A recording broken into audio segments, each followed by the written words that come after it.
Welcome eight class biology का। आज आपका न्यू चैप्टर स्टार्ट हो रहा है, चैप्टर नंबर 3 बायोडाइवर्सिटी। ये बिल्कुल आपके लिए न्यू टर्म होगी। बायोडाइवर्सिटी क्या चीज़ है, इसको भी हम जैसे पहले हमने क्या ट्रिक यूज़ किया था कि हम नेम को डिकोड करके कोशिश करते थे कि कोई ना कोई इसकी सेंस बनाए, कि हमें नेम से ही पता चल जाए कि ये चीज़ क्या है। ठीक है, तो हमें याद करने में आसानी होगी। तो आज भी हम वही करेंगे, बायोडाइवर्सिटी। ये 2 वर्ड्स में हम इसको डिवाइड कर सकते हैं ना, बायो एंड डाइवर्सिटी। ठीक है, तो बायो का तो हमें पता है लाइफ। डाइवर्सिटी क्या है? The variety. ठीक है, वैरायटी क्या होती है? फॉर एग्जाम्पल, जैसे अगर हम कहते हैं, हम कपड़ों की बात करते हैं, जैसे हम कपड़े खरीदने के लिए जाते हैं तो वहाँ पे भी हमें बहुत सारी वैरायटी मिलती है। ठीक है, कुछ रेडीमेड होते हैं, कुछ ऐसे अनस्टिच्ड होते हैं, इस तरह से। इस तरह हम जब एक डिज़ाइन चूज़ करते हैं तो उसमें भी हमें वैरायटी मिलती है, डिफरेंट कलर्स मिलते हैं। तो वैरायटी क्या होती है? Types, different types. ठीक है, आप समझ आया वर्ड का meaning? Biodiversity, different types of living organism. ठीक है, लाइफ की वैरायटी। तो ये तो हम कॉमनली ऑब्जर्व करते हैं कि जैसे हम ह्यूमन हैं, इसी तरह कोई एनिमल है, फिर बर्ड्स हैं, फिशेस हैं, जर्म्स हैं, ठीक है, प्लांट्स हैं। ये सब चीज़ें क्या हैं? ये सब लिविंग ऑर्गेनिजम्स हैं और एक दूसरे से कितने डिफरेंट हैं। फिशेस हमारे जैसी नहीं लगती, हम प्लांट्स जैसे नहीं लगते। ठीक है, तो सब एक दूसरे से बिल्कुल डिफरेंट हैं। तो लिविंग ऑर्गेनिजम्स की कितनी टाइप्स हैं, ये हम इस चैप्टर में पढ़ेंगे। ठीक है, तो अब बायोडाइवर्सिटी को प्रॉपर डिफाइन करते हैं। बायोडाइवर्सिटी मीन्स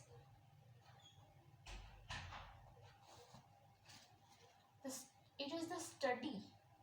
बायोडाइवर्सिटी एक फील्ड है, एक स्टडी एरिया है, जिसमें हम क्या पढ़ते हैं? The varieties of living organisms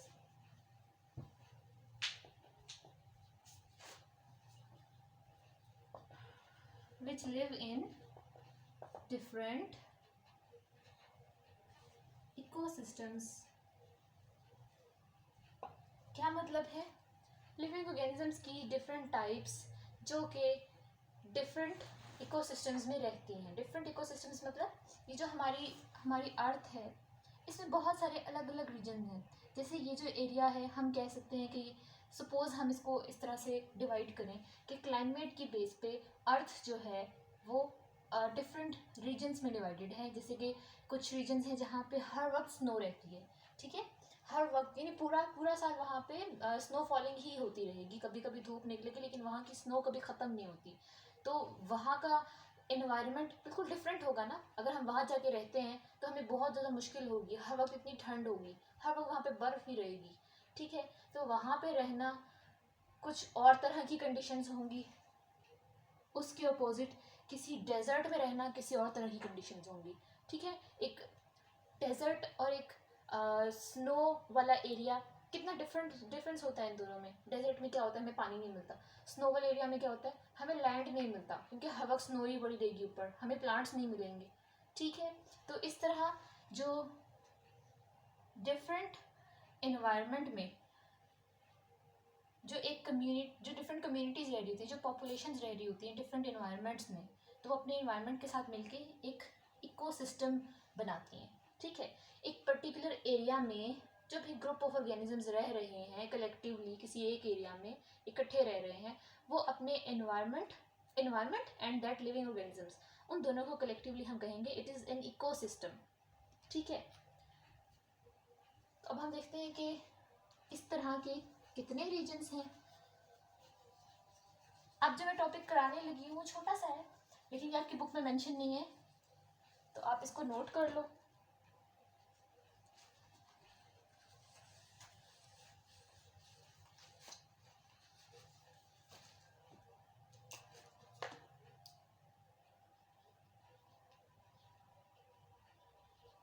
different climatic regions of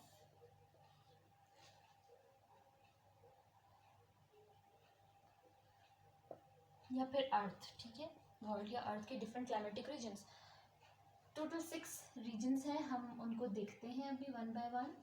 ठीक है, अब क्लाइमेट तो आपको पता होगा, एस एस टी में आप पढ़ के आए हो।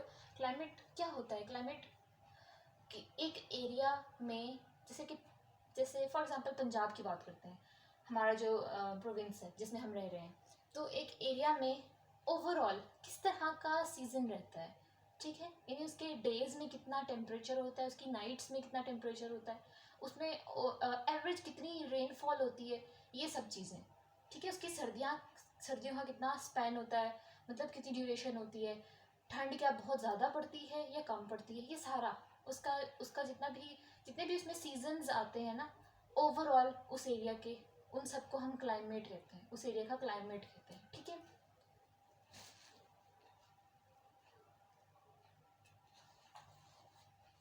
तो क्लाइमेट की बेस पे वर्ल्ड को या अर्थ को हमने, जो लैंड है उसको हमने 6 रीजन्स में डिवाइड किया है।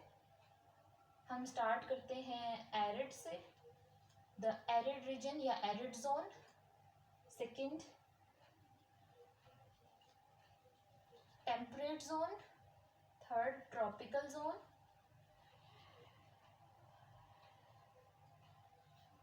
Fourth Mediterranean zone,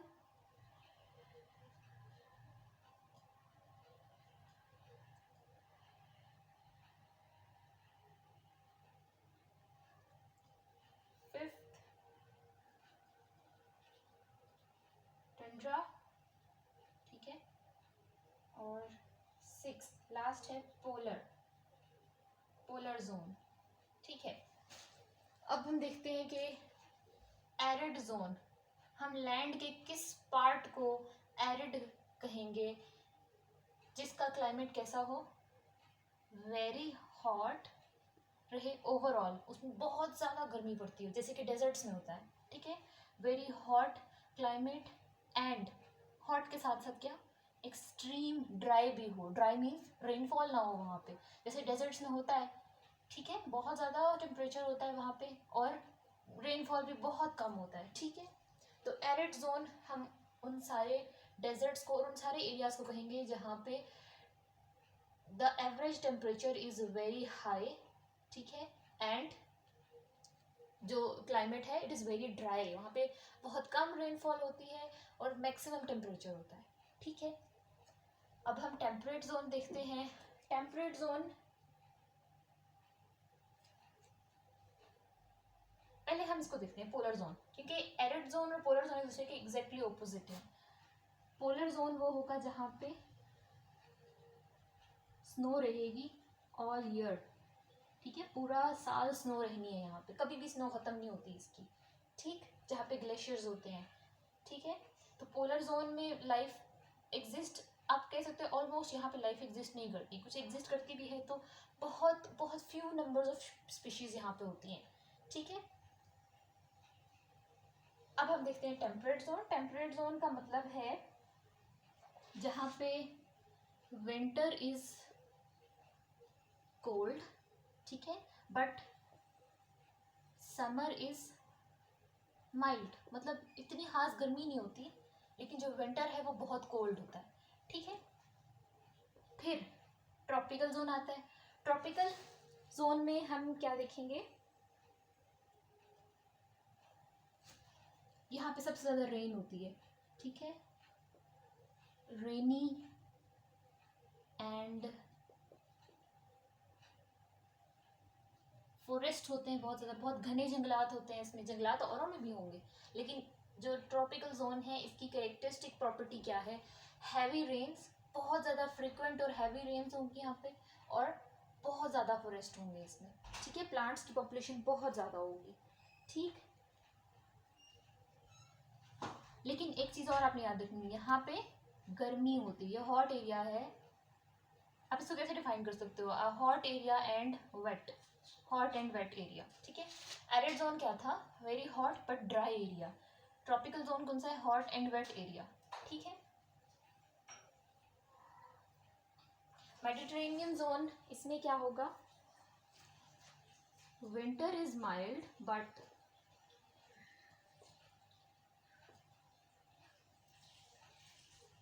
summer is extreme,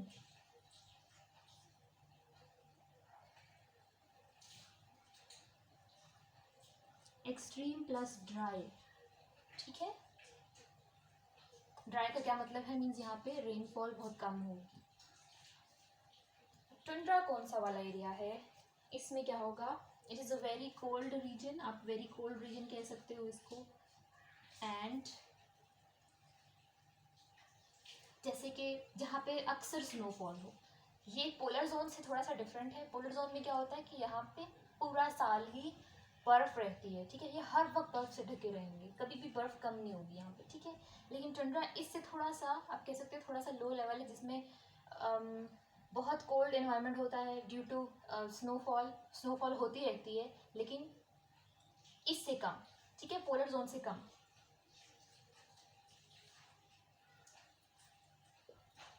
और आप क्या कह सकते हो, ये सिर्फ जो माउंटेन की टिप्स होती है ना, माउंटेन की टॉप पे, वो जहाँ पे बर्फ रहती है, ठीक है, ये वो वाले एरियाज होते हैं, ठीक है। अब ये आप अपने पास नोट करो, ये आपकी बुक पे दिया हुआ तो नहीं है, लेकिन और ऐसा कोई क्वेश्चन आपके पास आ भी नहीं सकता पेपर में, लेकिन आपके इस चैप्टर में जो आप पढ़ोगे, डिफरेंट टाइप्स पढ़ोगे, तो उनमें जगह जगह पे ये चीज़ मेंशन है कि एरिड जोन में इस तरह से इतनी स्पीशीज़ होती हैं, ट्रॉपिकल जोन में इतनी स्पीशीज़ होती हैं, पोलर जोन में इतनी स्पीशीज़ होती हैं, तो ये वर्ड बार बार आएंगे, तो आपको ये सारे आने चाहिए ताकि आपको इस चैप्टर में भी और नेक्स्ट भी किसी भी चैप्टर में ये प्रॉब्लम ना हो, ठीक है। आप इस सबको नोट कर लो अपने पास।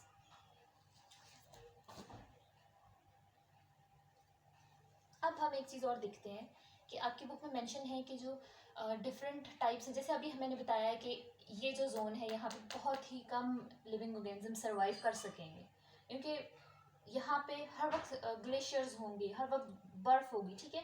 तो इस जोन में तो बहुत ही कम लाइफ होती है, बहुत ही कम लिविंग ऑर्गेनिजम्स होते हैं, ठीक है। तो जो इस जोन को का क्लाइमेट बर्दाश्त कर सकते हैं, सिर्फ वो स्पीशीज़ यहाँ एग्जिस्ट कर सकती हैं, उसके अलावा कोई भी यहाँ एग्जिस्ट नहीं कर सकता। अगर हम किसी और स्पीशी को वहाँ ले भी जाते हैं तो उसकी डेथ हो जाएगी, ठीक है। इसी तरह एरिड जोन, ये कौन सा है, एक्सट्रीम ड्राई हॉट कंडीशंस, ठीक है। तो अब सहरा में भी डेजर्ट्स इसमें आते हैं ना, तो सहराओं में भी हर स्पीशी नहीं होती। प्लांट्स कितने कम होते हैं वहाँ पे, जस्ट श्रब्स होती हैं ना, जस्ट झाड़ियाँ होती हैं सिर्फ, वहाँ पे प्लांट्स ही नहीं होते वहाँ पे। क्यों, क्योंकि प्लांट्स वहाँ रह ही नहीं सकते, ठीक है। इसका क्लाइमेट इतना हार्श है कि प्लांट लाइफ को ये सपोर्ट नहीं करता, ठीक है। इस तरह ट्रॉपिकल जोन वो रीजन है जहाँ पे मैक्सिमम लाइफ एग्जिस्ट करती है, ठीक है। मैक्सिमम जो बायोडाइवर्सिटी आपको देखने को मिलेगी वो इन रेन फॉरेस्ट में मिलेगी, ठीक है। ट्रॉपिकल जोन में मैक्सिमम रेन होती है और हॉट एनवायरनमेंट होता है, ठीक है। तो हमने ये तीन चीज़ें याद रखनी है। एरिड जोन में नहीं, पोलर जोन में जो है वो लीस्ट है, लाइफ की परसेंटेज लीस्ट है, यानी बायोडाइवर्सिटी सबसे कम, या सबसे कम लिविंग ऑर्गेनिज्म आपको कहाँ मिलेंगे, पोलर जोन में। और ट्रॉपिकल जोन में क्या मिलेंगे, मैक्सिमम लिविंग ऑर्गेनिजम्स की टाइप्स मिलेंगी, ठीक। ये दो चीज़ें भी आप मेंशन कर लो।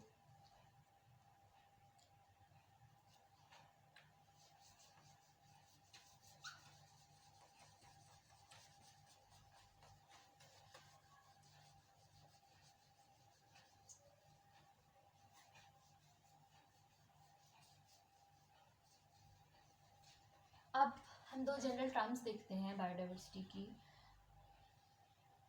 बायोडाइवर्सिटी मीन्स लिविंग ऑर्गेनिजम्स की टाइप्स, ठीक है। और लिविंग ऑर्गेनिजम्स को भी तो हम इस तरह से डिवाइड करते हैं कि लिविंग ऑर्गेनिज्म माइक्रो ऑर्गेनिजम्स हो सकते हैं, प्लांट्स हो सकते हैं, एनिमल्स हो सकते हैं और बाकी चीज़ें, ठीक है।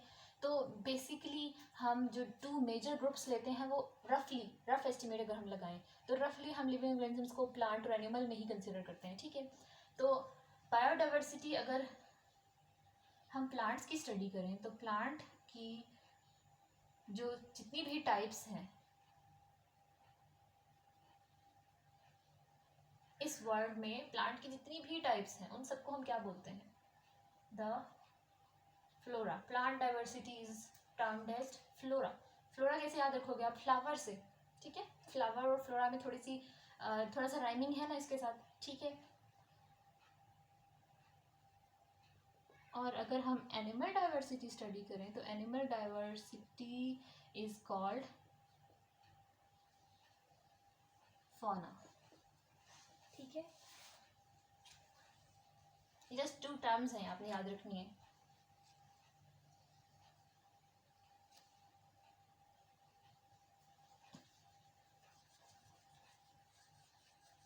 अब हम एक और छोटा सा टॉपिक देखते हैं, बायोडाइवर्सिटी की इम्पोर्टेंस। हमें क्या ज़रूरत है बायोडाइवर्सिटी स्टडी करने की? कोई अगर कहीं पे लिविंग ऑर्गेनिज्म किसी एरिया में रहता है तो रहता रहे, हमें क्यों स्टडी कर रहे हैं उसको? तो हम देखते हैं बायोडाइवर्सिटी की क्या इम्पोर्टेंस है। ठीक है, हम हेडिंग बना के करते हैं इस टॉपिक को। तो सबसे पहला पॉइंट जो हम इसमें देख सकते हैं, बायोडाइवर्सिटी। ड्यू टू बायोडाइवर्सिटी हमें फूड मिलता है। ठीक है, availability of food is possible due to biodiversity. ठीक है, कैसे? हम फूड कहाँ से लेते हैं? हम क्या खाते हैं? हम प्लांट्स खाते हैं। ठीक है, हम एनिमल्स को खाते हैं, हम फिशेस को खाते हैं, बर्ड्स को खाते हैं, उनके एग्स खाते हैं, ऐसा ही करते हैं ना हम। तो हमारा फूड कहाँ से आता है? डिफरेंट लिविंग ऑर्गेनिजम्स से। ठीक है, इसी तरह अब हम एनिमल्स को देखें तो एनिमल्स क्या करते हैं? कुछ ग्रास को खाते हैं, कुछ क्या करते हैं, स्मॉल एनिमल्स को खाते हैं। ठीक है, इस तरह होता है ना। तो उनका भी फूड कहाँ से आ रहा है? डिफरेंट लिविंग ऑर्गेनिजम्स से। ठीक है, फिशेस में भी ऐसा ही होता है। तो जितने भी लिविंग ऑर्गेनिजम्स हैं उनका फूड किस चीज़ पे डिपेंड करता है? This biodiversity. ठीक है, तो due to biodiversity is the source of food for us. Second, जैसे डिफरेंट जो हम कहते हैं कि जंगलात में जड़ी बूटियाँ मिलती हैं और उनसे दवाएं बनती हैं, हम ऐसे कहते हैं ना। या फिर हम यूँ कहते हैं कि जो सांप और बिच्छू का जहर होता है उससे वैक्सीन्स बन सकती हैं। इस तरह की बातें सुनने में आती हैं ना, तो ये वाकई ऐसा होता है। हमें उनसे इम्पॉर्टेंट डिफरेंट लिविंग ऑर्गेनिज्म से हमें इम्पॉर्टेंट ड्रग्स मिलते हैं। ड्रग्स क्या है? वो केमिकल सब्सटेंसेस हैं जिन्हें हमने किसी नेचुरल प्लांट से एक्सट्रैक्ट किया है। किसी प्लांट में होते थे, हमने उनको एक्सट्रैक्ट कर लिया केमिकल को, और फिर उसका हम किसी लिविंग ऑर्गेनिज्म पे, जैसे ह्यूमंस पे, उसका हम टेस्ट करते हैं कि ह्यूमन बॉडी में अगर ये चला जाए या हम इंजेस्ट कर लेंगे ये वाला केमिकल तो क्या होगा। तो वो किसी डिजीज़ के लिए वो अगर क्योर कर रहा है उस डिजीज़ को, तो हम उसे एज ए मेडिसिन यूज़ कर लेंगे। तो जो मेडिसिन बनती हैं वो सब इसी तरह के केमिकल्स से बनती हैं। ठीक है, तो ड्रग्स क्या है? Chemicals which effect human body, या इस तरह हमारे लिए वो अच्छा या बुरा इफेक्ट रखते हैं। ठीक है, तो ड्रग्स का मतलब वो वाले एडिक्टिव ड्रग्स नहीं है। ये ड्रग्स का मतलब है जस्ट केमिकल्स जो लिविंग ऑर्गेनिज्म से हमने हासिल किए हैं। ठीक है, तो बायोडाइवर्सिटी प्रोवाइडर्स डिफरेंट ड्रग्स जो हमारे लिए यूजफुल हैं। थर्ड, डिफरेंट इंडस्ट्रियल मटेरियल्स, यानी ऐसे मटेरियल हमें मिलते हैं बायोडाइवर्सिटी की वजह से जिस पे हमारी इंडस्ट्रीज रन हो रही हैं। ठीक, इंडस्ट्री क्या होता है? बिजनेस लेवल पे कोई चीज़ सेल करना, प्रिपेयर करना और उसको सेल करना, है ना। ऐसा ही होता है ना, इंडस्ट्री में हम कुछ बहुत लार्ज लेवल पे बनाते हैं, प्रिपेयर करते हैं अपना बिजनेस चलाने के लिए। ठीक है, तो इंडस्ट्रियल मटेरियल हमें बायोडाइवर्सिटी की वजह से क्या मिल सकते हैं? क्या मिल सकता है? हनी मिल सकता है हमें। हनी भी बनाती है ना हनी, तो ठीक है, हनी भी एक लिविंग ऑर्गेनिज्म है। ठीक है, और क्या मिल सकता है हमें?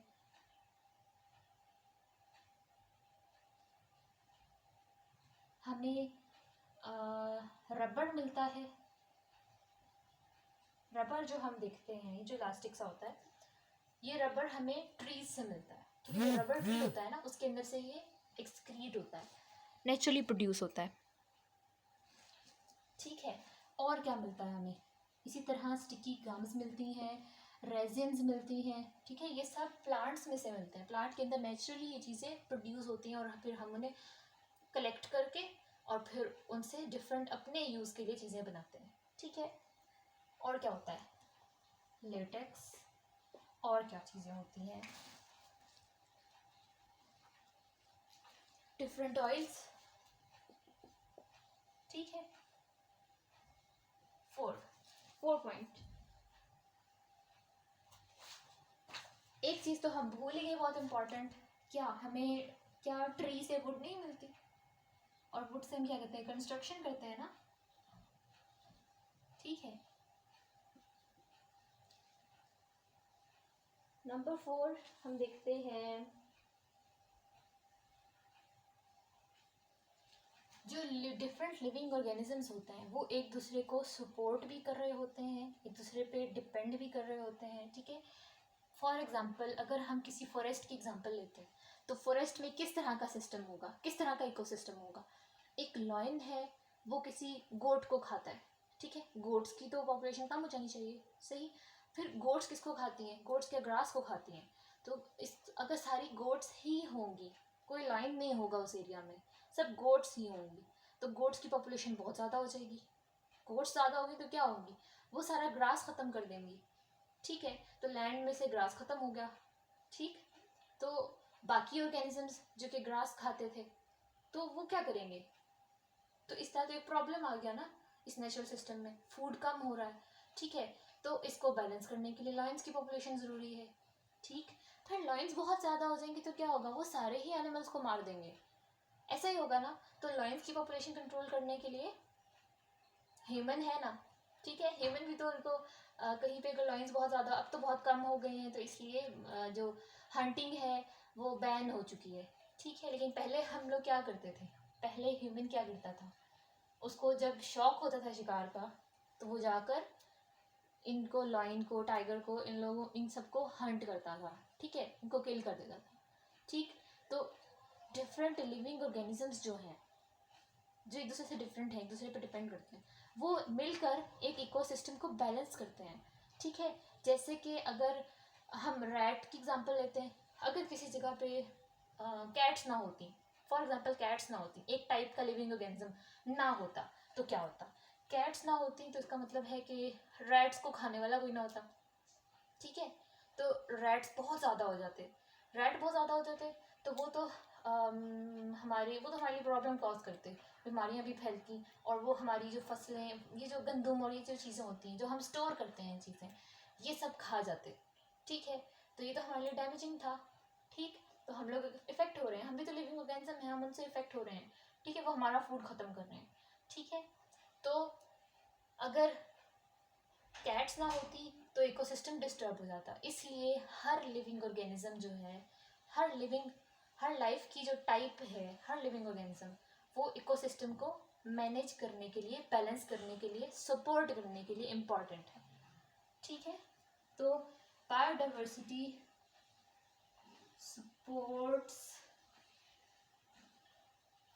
इकोसिस्टम, इकोसिस्टम को मेंटेन करना, मैनेज करना, बना के रखना बायोडाइवर्सिटी की वजह से ही है, ठीक है। नंबर 5 हम क्या देख सकते हैं कि बायोडाइवर्सिटी जैसे इकोसिस्टम को मैनेज कर रही है, इस तरह डिफरेंट न्यूट्रिएंट साइकिल्स भी चला रही है। कैसे, नेचुरल साइकिल्स जो हैं, क्या मतलब है इस चीज़ का, जो नॉन लिविंग चीज़ें हैं ना हमारे इन्वायरमेंट में, नॉन लिविंग थिंग्स हैं, नॉन लिविंग फैक्टर्स हैं। फॉर एग्जांपल ऑक्सीजन गैस है, नाइट्रोजन गैस है, ये एयर में होना ज़रूरी है, ठीक है। और वाटर है, ये जितना अभी है, जितना हम वाटर पे कितना डिपेंड करते हैं, तो वाटर भी कम ना हो जाए, हम उसे हर वक्त यूज़ कर रहे हैं ना, तो वाटर कम ना हो जाए, वाटर बार बार रिसाइकिल होता रहे, ये ज़रूरी है। तो नेचुरली जो इकोसिस्टम है, सॉरी बायोडाइवर्सिटी है, डिफरेंट लिविंग ऑर्गेनिजम्स हैं, स्पेशली प्लांट्स और माइक्रो ऑर्गेनिजम्स, इनकी वजह से ये न्यूट्रिएंट साइकिल्स चलते रहते हैं। क्या मतलब है न्यूट्रिएंट साइकिल का, फॉर एग्जांपल ऑक्सीजन गैस, हम ऑक्सीजन गैस हर वक्त इनहेल कर रहे होते हैं, हम उसको यूज़ करते रहते हैं, यूज़ करते रहते हैं, उसको तो ख़त्म हो जाना चाहिए ना, एयर में से एटलीस्ट कम तो हो जाना चाहिए, लेकिन ऐसा नहीं होता, क्योंकि अगर हम उस ऑक्सीजन गैस को यूज़ कर रहे हैं तो ऑन द अदर हैंड कोई और लिविंग ऑर्गेनिज्म वो ऑक्सीजन गैस प्रोड्यूस भी करता जा रहा है, और वो कौन है, प्लांट्स। प्लांट्स मुसलसल ऑक्सीजन गैस प्रोड्यूस करते जा रहे हैं, तो ऑक्सीजन बार बार रिसाइकिल हो रही है, ठीक है। इसी तरह कार्बन डाइऑक्साइड है, हम कार्बन डाइऑक्साइड एक्सहेल कर रहे हैं, वो प्रोड्यूस हो रही है, और प्लांट्स क्या कर रहे हैं, प्लांट्स कार्बन डाइऑक्साइड एब्जॉर्ब करते जा रहे हैं, ठीक है। तो इस तरह वो बैलेंस होता जा रहा है। इसी तरह नाइट्रोजन साइकिल होती है, इस तरह डिफरेंट न्यूट्रिएंट्स के साइकिल्स होते हैं, इसी तरह जैसे वाटर साइकिल होता है, ठीक है।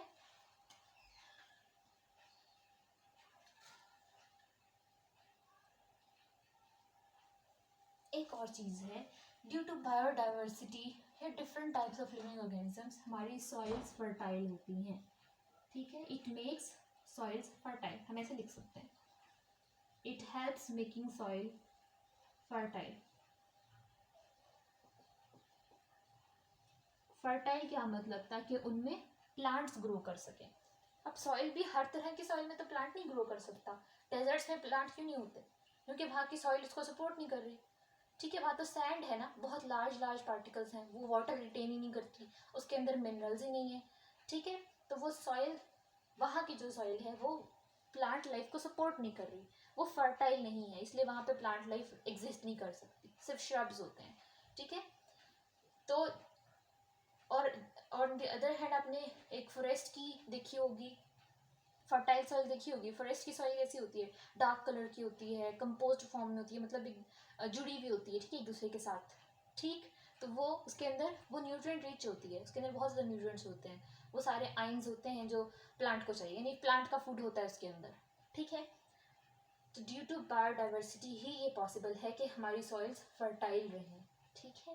इसका क्या मतलब है, जब एग्जाम्पल लेते हैं हम एक फॉरेस्ट की, सपोज एक फॉरेस्ट है, वहाँ पे जो ट्रीज़ हैं, हर ऑटम के अंदर ट्रीज़ अपने लीव्स शेड करते हैं ना, तो वो जो लीव्स हैं उनके अंदर बहुत सारे मटेरियल होते हैं जो लिविंग, जो कि प्लांट्स के लिए इम्पॉर्टेंट होते हैं, ठीक है। तो वो जब लीव्स सॉइल में गिरेंगे, वो सॉइल के अंदर ही एब्जॉर्ब हो जाएंगे, आप समझो, ठीक है, वहीं पे ख़त्म हो जाएंगे, ठीक, गल जाएंगे, ख़त्म हो जाएंगे सॉइल के अंदर। तो अब क्या होगा, वहीं पर डिकम्पोज हो जाएंगे। अब सॉइल के अंदर क्या आ गया, उस लीफ के अंदर से बहुत सारे इंपॉर्टेंट न्यूट्रिएंट्स निकले थे, वो सारे सॉइल के अंदर हैं। अब उस सॉइल में अगर आप कोई सीड डालोगे तो उस सीड से न्यू प्लांट आएगा, ठीक है, वो प्लांट ग्रो करेगा, और किसकी बेस पे करेगा, वही जो सॉइल के अंदर न्यूट्रिएंट्स आए थे, कहाँ से, dead part of living organism से, ठीक है, यानी कि लीव्स, डेड लीव्स से। तो ये सारे पॉइंट आप बायोडाइवर्सिटी की इंपॉर्टेंस में लिखोगे। Biodiversity is the source of food, drugs, industrial material, and biodiversity is important to support the ecosystem, to maintain nutrient cycles, and to make our soils fertile.